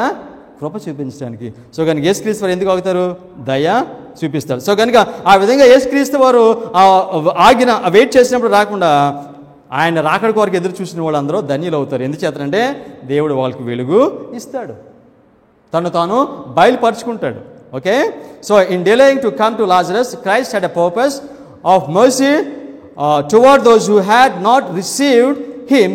He tarried that by raising Lazarus from the dead, he might give his stubborn, unbelieving people another evidence that he was indeed the resurrection and the life. He was loath to give up all hope of the people, the poor, wandering sheep of house of Israel. His heart was breaking because of their impenitence. వీళ్ళు చాలా పశ్చాత్తాప లేకుండా బ్రతుకుతున్నారు. వీళ్ళు యేసుక్రీస్తు వారిని నమ్మట్లేదు. So కనుక వీళ్ళకి మరొకసారి ఒక బలమైన ఒక ఎవిడెన్స్ని మనకి స్టబర్న్ హార్ట్ పీపుల్ వీళ్ళు. సో కనుక వీళ్ళకి ఆఖరిగా ఒక అవకాశాన్ని మనము ఇద్దాం. యేసుక్రీస్తు వారు వీళ్ళు ఎంత చెప్పినా వినట్లేదులే, ఇంకా వాళ్ళని విడిచిపెట్టేది అనుకోలేదు. ఆయన ఏం చేస్తున్నాడు? ఇంకా వాళ్ళకి దయ కనికరము చూపిస్తున్నాడు. ఆలస్యం చేసినప్పుడు ఆయన ఏం చూపిస్తాడైనా? దయ కనికరము. ఏంటంటే ఆయన యొక్క శక్తిని చూపిస్తాడు, ఆయన వర్తమానాన్ని ఆయన ఇస్తాడు. Continuous. In his mercy, he purposed to give them one more evidence that he was the restorer, the one who alone could bring life and immortality to the light. This was to be an evidence that the priest could not misinterpret. This was the reason of his delay in going to Bethany. This crowning miracle, the rising of Lazarus, who was to set the seal of God of his work and on his claim to divinity. యేసుక్రీస్తు చేసిన పని అంతా అడిగారంట. అది seal అని తెలుసా? ఆయన చేసిన పని అంతటిని ఆయన ముద్రిస్తున్నాడు. దేంతోటి? ఇక ఎవరో కాదంటానికి లేదు. ఇక దేంతో ముద్రిస్తున్నాడు? యేసుక్రీస్తు ఈ లోకంలో జీవించి బోధించి ఈ అద్భుతాలు చేశాడు కదా, వీటన్నిటిని కూడా ఒక పనితో ముద్రిస్తున్నాడు, సీల్ వేస్తున్నాడు. ఏంటది? లాజర్ని చనిపోయిన తర్వాత 4 రోజుల్లో లేపి నేనే మెస్సయ్యను అని ఆయన చేసిన పని అంతటిని ఆయన ప్రూవ్ చేసుకుంటున్నారు. సో వాళ్ళందరికీ ఏమి ఎవిడెన్స్ ఇస్తున్నారు తెలుసు? యేసుక్రీస్తు వారు వారికి ఇచ్చే ఎవిడెన్స్ ఏంటో తెలుసా? చనిపోయిన తర్వాత 4 రోజుల తర్వాత ఆయన్ని లేపుతాడు. అంటే what evidence Christ is giving is this. చనిపోయిన ఎముకలను నేను మళ్ళా బయటికి వెనక్కి తెస్తాను. ఆధ్యాత్మికంగా చచ్చిపోయిన వారిని, ఎండిపోయిన ఎముకలను, లోయలా పడి ఉన్న ఎముకలను నేను మళ్ళీ ఏం చేస్తాను? వెనుకకు తెస్తాను. నా ప్రజలు ఈ స్థితిలో ఉంటే ఆ స్థితిలో ఉన్న వారిని మరలా నేను వెనుకకు తీసుకొని వస్తాను. I'm the resurrection, I'm the life అని ఒక ఎవిడెన్స్ ఇవ్వడం కొరకు ఆయన దీనిని చేశాడు. ఈ విధంగా ఎండిపోయిన ఎముకలను మళ్ళా నేను జీవం రప్పిస్తానని చెప్పాడు. ఏ పుస్తకంలో చెప్పాడు? యెహెజ్కేలు. సో ఎక్కడి నుంచి ఎక్కడికి కనెక్ట్ అవుతుందో చూస్తున్నారు మీరు? యెహెజ్కేలు 37వ అధ్యాయంలో 1-2 వాక్యాలు చదువుదాం మనం. సో కనుక లాజర్ని 4 రోజుల తర్వాత లేపడం ద్వారా దేవుడు యేసుక్రీస్తు వారు ఇస్తున్న వర్తమానం ఏమిటి? ఆధ్యాత్మిక చనిపోయి ఉన్న వారిని మళ్ళీ నేను వెనక్కి తీసుకొని వస్తానని వాళ్ళకి చెప్తున్నాడు. ఆ కాలంలో ఇశ్రాయేలుకి చెప్పాడు, ఇప్పుడు మనకు చెప్తున్నాడు. యేసుకేలు 37వ అధ్యాయం 1-2 వాక్యాలు. యెహోవా హస్తము నా మీదకి వచ్చెను, నేను ఆత్మవశుడై ఉండగా యెహోవా నన్ను తోడుకొని పోయి ఎముకలతో నిండి ఉన్న ఒక లోయలో నన్ను దింపెను. ఆయన వాటి మధ్య నన్ను ఇటు అటు నడిపించుచుండగా ఎముకలు అనేకములు ఆ లోయలో కనబడను, అవి కేవలము ఎండిపోయినవి. సో యెహెజ్కేలుకి ఒక లోయ చూపించాడు. ఆ లోయలో ఎముకలు ఉన్నాయి, అటు ఇటు తిరుగుతున్నాడు. అట్లో ఏమి జీవమో లేవు, ఎండిపోయినాయి. ఓకేనా? ఈ ఎముకలు ఎవరండి? ఈ ఎముకలు ఎవరు? అదే అధ్యాయం 11 వాక్యం చెప్పాడు. యెహెజ్కేలు 37:11. అప్పుడు ఆయన నాతో ఇట్లనను, నరపుత్రుడా, ఈ ఎముకలు ఇశ్రాయేలు వారందరినీ సూచించుచున్నవి. వారు మన ఎముకలు ఎండిపోయెను, మన ఆశ విఫలమాయను, మనము నాశనమైపోతిమి అని అనుకొనిచున్నారు. ఆ ఎండిపోయిన ఎముకలు ఎవరికి సూచనగా ఉన్నాయంట? ఇశ్రాయేల్. వాళ్ళు ఏమనుకుంటున్నారంట? ఎండిపోయాం మనం, ఇక ఏమీ లేదు, ఇక మనకి అయిపోయింది అనుకుంటున్నారు. సో కనుక ఆ ఎండిపోయిన ఎముకలకు జీవము వస్తుంది. జీవము ఎవరిస్తారు? యేసుక్రీస్తు వారు. ఆ ఎండిపోయిన ఎముకలకు జీవం ఇచ్చేది ఏంటి తెలుసండి? చెప్పండి ఎవరైనా, వెనకలకు వచ్చిన వాళ్ళు. ఎండిపోయిన ఎముకలకు యేసుక్రీస్తు వారు జీవం ఇస్తారు. దేని ద్వారా ఇస్తాడు జీవం? హోలీ స్పిరిట్. హోలీ స్పిరిట్ ద్వారా దేవుడు ఒకదాన్ని పంపిస్తాడు. హోలీ స్పిరిట్ ద్వారా వర్తమానాన్ని పంపిస్తాడు. దేవుడు రివైవ్ చేయాలంటే హోలీ స్పిరిట్ పంపించాడు. హోలీ స్పిరిట్తో దేంతో పంపిస్తాడు? వర్తమానంతో పాటు హోలీ స్పిరిట్నైనా పంపిస్తాడు. ఎండిపోయిన ఎముకలు. సో కనుక మీకు అంతకుముందు చెప్పాను, మిసెస్ వైట్ స్టేట్మెంట్ చేశారు, we are repeating the history of ancient Israelites. ఇశ్రాయేలీయుల యొక్క చరిత్రనంట మనము రిపీట్ చేస్తున్నాం మనం. సో కనుక ఆ ఎండిపోయిన ఎముకలు అప్పుడు ఇశ్రాయేల్ అయితే, ఇప్పుడు ఎవరో మోడర్న్ ఇజ్రాయలైట్స్. వారు ఎలా ఉన్నారు? ఎండిపోయారు, జీవం లేదు. మరలా వీరిని వెనక్కి తేవాలంటే యెహెజ్కేలు 37వ అధ్యాయము 3-4 వచనాలు. ఆయన నరపుత్రుడా, ఎండిపోయిన ఈ ఎముకలు బ్రతుకుగలవా అని నన్ను అడుగగా, ప్రభువా యెహోవా, అది నీకే తెలియనని నేను అంటిని. అందుకు ఆయన ఏం చేయాలంట, అడుగుతున్నాడు దేవుడు, ఈ ఎముకలు మళ్ళా బ్రతుకుతాయని అడుగుతుంటే అంటున్నాడు, ఆయన నీకే తెలుసు ప్రభువా అన్నాడు. అప్పుడు చెప్తున్నాడు. అందుకు ఆయన ప్రవచనమెత్తి ఎండిపోయిన ఎముకలతో ఇట్లా అనుము, ఎండిపోయిన ఎముకలారా యెహోవా మాట ఆలకించుడి. వీరికి ఏం చెప్పాలంట? ఈ ఎండిపోయిన ఎముకలు ఏమి చెప్తే వీరికి జీవం వస్తుంది? ప్రవచనం ఎత్తి వీళ్ళకి ఏం చెప్పాలి? ప్రవచనాన్ని బోధించు. నువ్వు ప్రవచనాన్ని బోధిస్తే what is prophecy? This 2 charts. మరలా దేవుని ప్రజలకు, మోడర్న్ ఇజ్రాయెలైట్స్కి మరలా జీవం రావాలనంటే, మరలా వారు బ్రతకాలంటే వారికి ఏం చెప్పాలి? ప్రవచనాన్ని బోధించాలి. ఆ ప్రవచనం ఏంటి? This 2 charts. ప్రవచనం ఎత్తి నీకే తెలియను అనగా, అందుకు ఆయన ప్రవచనం ఎత్తి ఎండిపోయిన ఎముకలతో ఇట్లా అనుము, ఎండిపోయిన ఎముకలారా యెహోవా మాట ఆలకించుడి. 7వ వాక్యము, ఆయన నాకు ఇచ్చిన ఆజ్ఞ ప్రకారము నేను ప్రవచించుచుండగా గడగడ మను ధ్వని ఒకటి పుట్టెను. అప్పుడు ఎముకలు ఒకటి దానితో ఒకటి కలుసుకుని, ఎప్పుడైతే ఈ ప్రవచనాన్ని ఎత్తి ఆయన బోధించడం ప్రారంభించారో అప్పుడు మరలా ఉజ్జీవం రావటము ప్రారంభమైంది. సో మీకు అర్థమవుతుందండి, ఈ 2 చార్ట్స్ని ఎందుచేత ఈ మరుగైపోయినాయి? కారణం ఏంటి? ఈ మరుగైపోవడం చేత ఎముకలు ఎండిపోయినాయి. సో మరలా జీవం రావాలనంటే ప్రవచనం ఎత్తి బోధించాలి. Triumphal entry. యేసుక్రీస్తు వారు యెరూషలేములో ప్రవేశిస్తారు కదా, అది దాని ట్రయంఫల్ ఎంట్రీ అన్నారు. అది దేనికి సూచనగా ఉందని మిస్సెస్ వైట్ చెప్పారు తెలుసండి.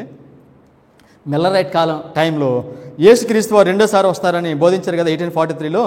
ఆయన యెరూషలేముకి వెళ్తూ ఉంటే ఆయన వెళ్ళినప్పుడు అదేవిధంగా అది దానికి సూచనగా ఉన్నది. ఇది చదివిన తర్వాత మనం కంక్లూడ్ చేద్దాం. Youth instructor, February 29, 1901. The time of Christ's entry into Jerusalem was the most lovely season of the year. From the regions around about Jerusalem, many people had come to the feast with an earnest desire to see Jesus. ఎందుకు వస్తున్నారు? యేసుక్రీస్తు వారిని పండుగ చేసుకోవడానికి వచ్చారు. కానీ వాళ్ళందరికీ ఒకటి కోరిక ఉందంట. ఎవరిని చూడాలని? యేసుక్రీస్తు వారిని. ఎందుకు చూడాలనుకుంటున్నారు?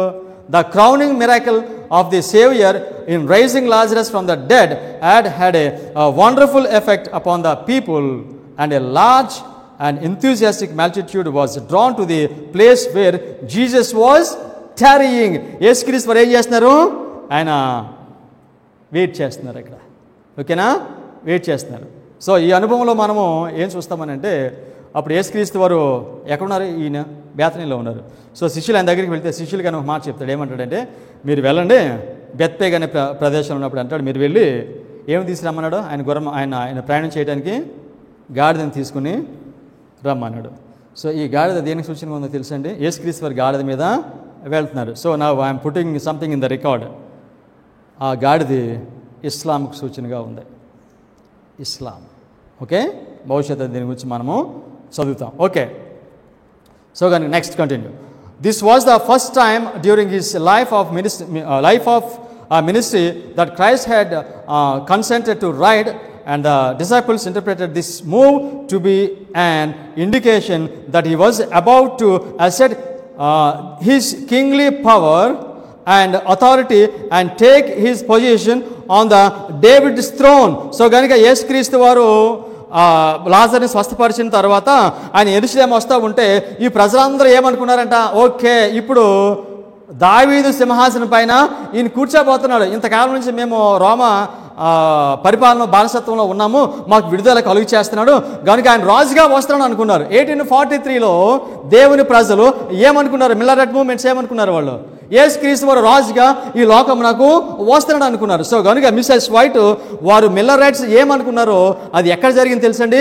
మత్తయి సువార్త 21వ అధ్యాయంలో యేసుక్రీస్తు వారు యెరూషలేములో ప్రవేశించడము అది దేనికి సూచనగా ఉందంటే, ఆ కాలంలో మిల్లరైట్స్ యేసుక్రీస్తు వారు వస్తున్నారని ఏ విధంగా అనుకున్నారో అది దీనికి సూచనగా ఉన్నది. యేసుక్రీస్తు వారు యెరూషలేములో ప్రవేశించడానికి అది సూచనగా ఉంది. Will continue. ఓకే, అనుకుంటా ఇంకా రాజు అయిపోతున్నాడు అనుకున్నారు, రాజుగా వచ్చేస్తాడు అనుకున్నారు. Joyfully they expected they executed the commission. As Jesus takes his seat upon the animal, the air becomes a vocal acclamation of praise and triumph. ఇక మనుషులందరూ కూడా యేసుక్రీస్తు వారు వచ్చేస్తున్నారు, ఇక ఆయన రాజు అయిపోతాడని ఎంతో సందడి. ఈ సందడి జరిగిందండి మిల్లర్ రాజ్ టైంలో. వాళ్ళు యేసుక్రీస్తు వారు వచ్చేస్తున్నారని వాళ్ళు ఇక ఆస్తులు అమ్మేసి ఇంకా అన్నీ ఇచ్చేసి ఇక వాళ్ళు దేవుని యొక్క సువార్తను బోధిస్తున్నారు. ఇక వారి యొక్క ఆనందానికి ఇక హద్దులు ఎంత మాత్రమును కూడా లేవు. ఇక అన్నీ విడిచిపెట్టేశారు. ఇక యేసుక్రీస్తు వారు వచ్చేస్తారు, యేసుక్రీస్తు వారు వచ్చేస్తారు. వీళ్ళు కూడా అనుకుంటున్నారు యేసుక్రీస్తు వారు రాజు అయిపోతాడు. మిస్అండర్స్టాండింగ్. వాళ్ళు మిస్అండర్స్టాండ్ చేసుకున్నారు, వీళ్ళు కూడా మిస్అండర్స్టాండ్ చేసుకున్నారు. ఆయన రాజు అవుతున్నాడు, ఆయన రాజు అవ్వట్లేదు ఆయన. Okay, next.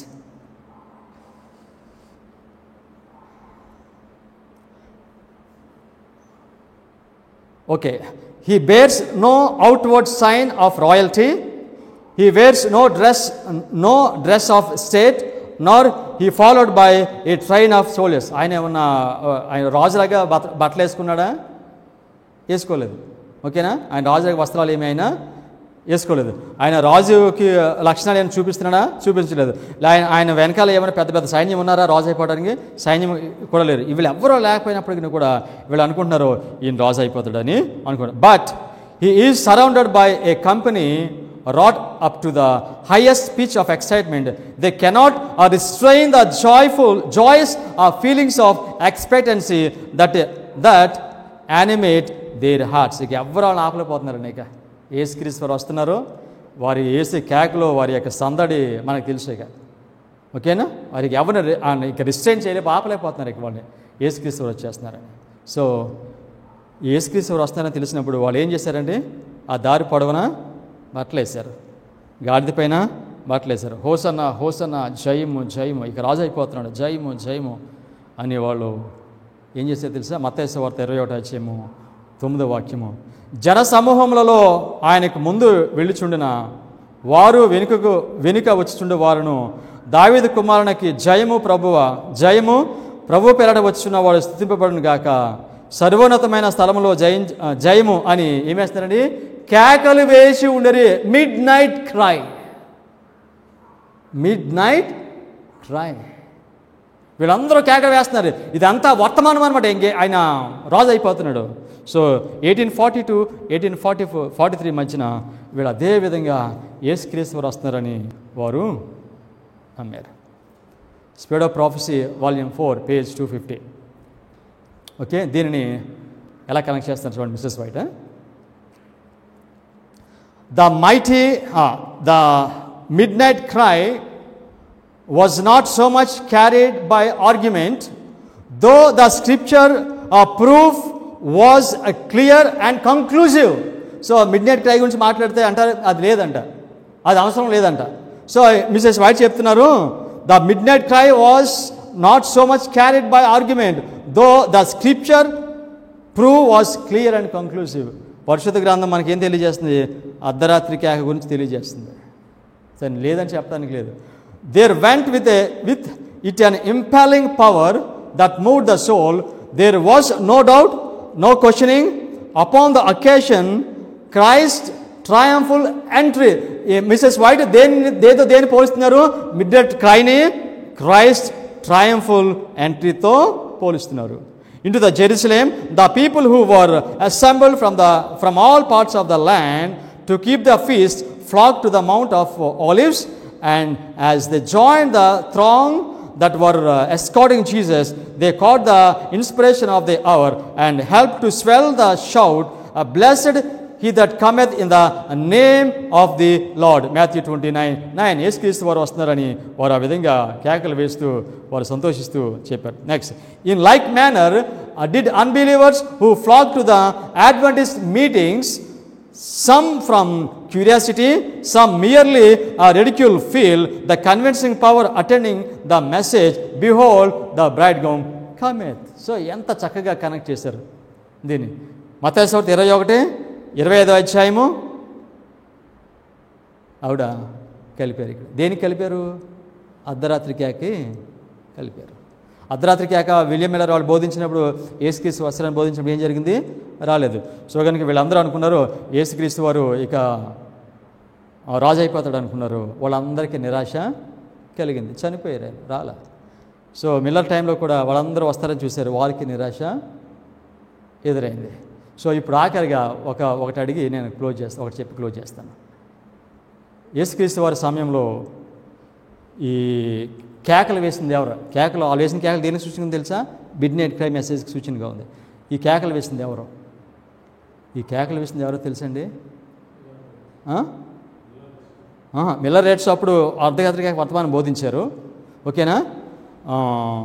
యేసుక్రీస్తు వారి సమయంలో యేసుక్రీస్తు రాజు అయిపోతున్నాడని ఇక బట్టలు పరిచి హోసనా హోసనా జయము జయమని ఈ విధంగా కేకలు వేసింది ఎవరండి? ఇశ్రాయేలు ఎవరు?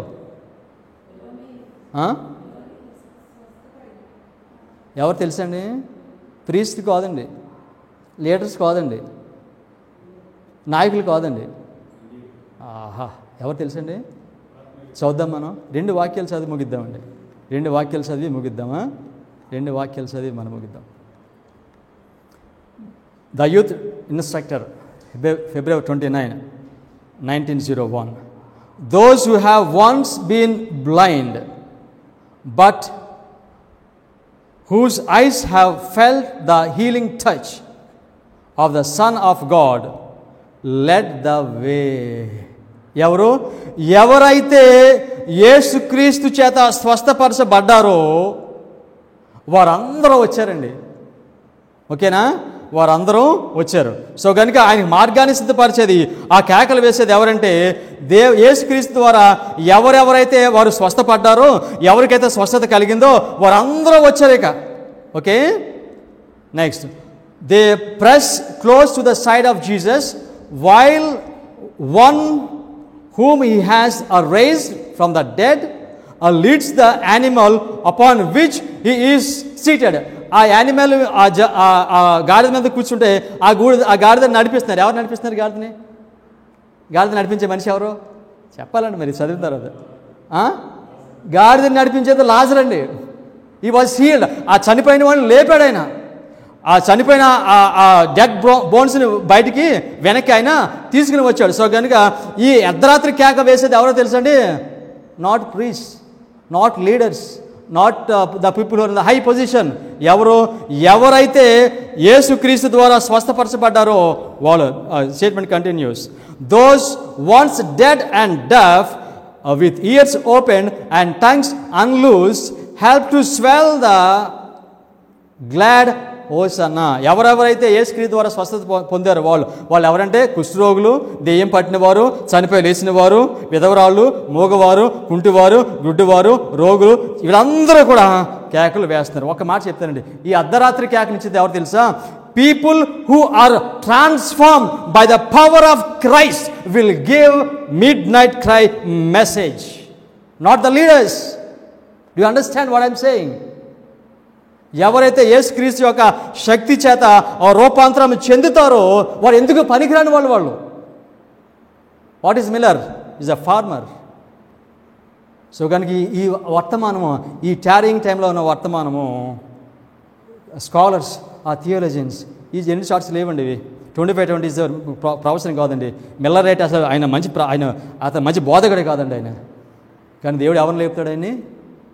ఆయన పరిశుద్ధాత్మ ద్వారా ఎవరినైతే ఆయన మార్చేస్తాడో, మార్చి వారిని తీసుకుంటాడు ఈ వర్తమానాన్ని బోధించడానికి. ప్రార్థన చేసుకుందాం. సర్వశక్తి కలిగిన మా పరలోకపు తండ్రి, ఎంత గొప్ప వర్తమానము దీనిమైన మాకు మీరు అనుగ్రహించారు ప్రభువా. మేము ఇప్పుడు వేచి ఉండే సమయంలో ఉన్నాము. ఈ సమయంలోనే అర్ధరాత్రి కేక ప్రకటించబడుతుంది మా తండ్రి. ఈ అర్ధరాత్రి కేక వర్తమానం ద్వారా దేవుని ప్రజల్లో ఉన్న, అడ్వెంటిస్ట్ సంఘంలో ఉన్న ఆ బుద్ధి కలిగిన కన్యకులను మీరు సమకూర్చుకుంటున్నారు. వారి ద్వారా లోకమంతటికీ కూడా చివరి హెచ్చరిక వర్తమానాన్ని బోధించబోతున్నారు. అటువంటి గుంపులో ఉండే గొప్ప ధన్యతను, భాగ్యతను మీ కృపను బట్టి మాకందరికీ అనుగ్రహించమని మీ కుమారుడైన యేసుక్రీస్తు నామములో ప్రార్థన చేయించున్నాం తండ్రి. ఆమేన్.